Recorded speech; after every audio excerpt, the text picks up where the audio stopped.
This somewhat bulbous creature may epitomize what we're seeing, in that she may be working at washing clothes. Yes, she is, in her basin. So it was here in the old days that women gathered to wash clothes, because it's a thermal area and hot water flowed through here. Apparently that's one reason why this has not been dramatized more, or at least protected better, is because the thermal activity somehow impinges on that effort. Doesn't sound logical to me, but look at the face. Is that a tranquility, or is that a way of thinking about something else while you do the drudgery that's been allotted to you in life? At one time there was a stream flowing through here, and I'm just guessing, and the water was routed through this area here where women did their clothing. Now, whether this grating existed at the time or was designed to keep people from falling into it, as a young man suggested, I don't know. But you can see areas like that over there where it's curved, where a woman might have sat and relaxed for some reason. Whether this was enclosed in any way at all, and that these represented foundations, there's just no way to know. It's too bad. Solid wall down here, so it looks like this might have been more of a pool, but that implies over there some sort of river, and there are more features up here, and maybe this is an interpretive site. So this is the springs as apparently existed in 1901 and how it exists today. I don't know how to distinguish between those two time periods, and the map doesn't easily tell us. There's quite an extensive interpretive literature on the walls here, but I think it also deals with other places that are hot springs. Whether this was simply for washing or whether this site was for also hot springs for bathing, I'm not clear. I'm focused on the washing, laundry washing idea. Apparently there were 4 washing buildings nearby, like this one right here. What they did was they would, using buckets and ropes, or at least buckets, they would capture water, hot water from the springs, and then carry them into the wash house where they actually did their laundry.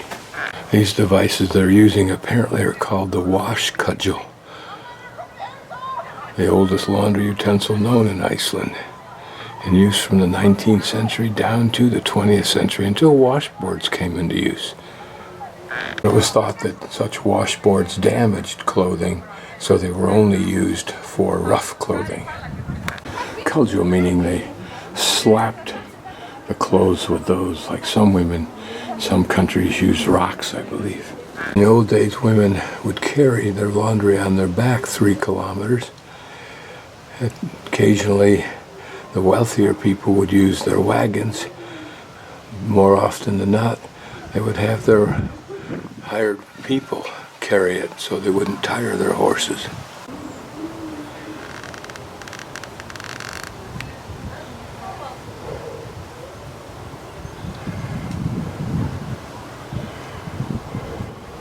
Some parts of the world, women still carry this burden.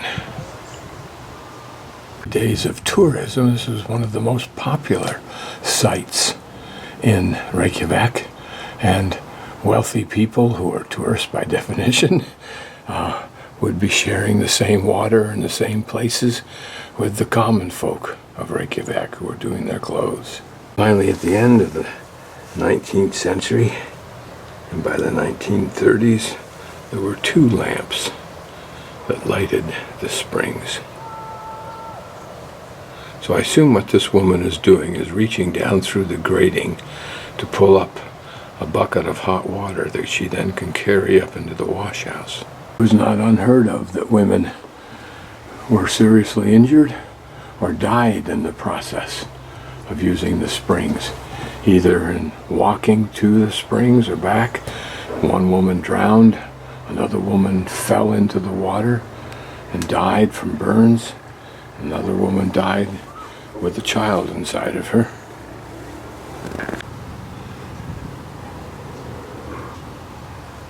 It's hard to get a picture without the light reflection. You can see steam rising from this trough, if you will. Presumably this was just created as either a runoff for water that came from below ground, or maybe it was stream. It's not clear. Wonder what was sitting up in that raised area. May represent some earlier structure. Notice the pipe, so perhaps water was pumped up into this. Maybe this is the site of the wash house up here. It may well be reasonable to assume that this platform of stone was the foundation for one of the wash houses. Certainly its proximity would suggest that. Some curious sculpture outside of this building, reminiscent of a horse. Its head to the upper right, but with a hand, curiously. Who knows what the hole and the other cylindrical thing is for. Certainly the theme has something to do with music. Interesting building. This is a museum of modern art. Older farm implements. You wonder if they could have been just abandoned here as pretty yard art when this building was built. This area has several collections of what look like different sizes and kinds of mushrooms dotting this grassy area for some reason. Park art reminiscent of the Southwest.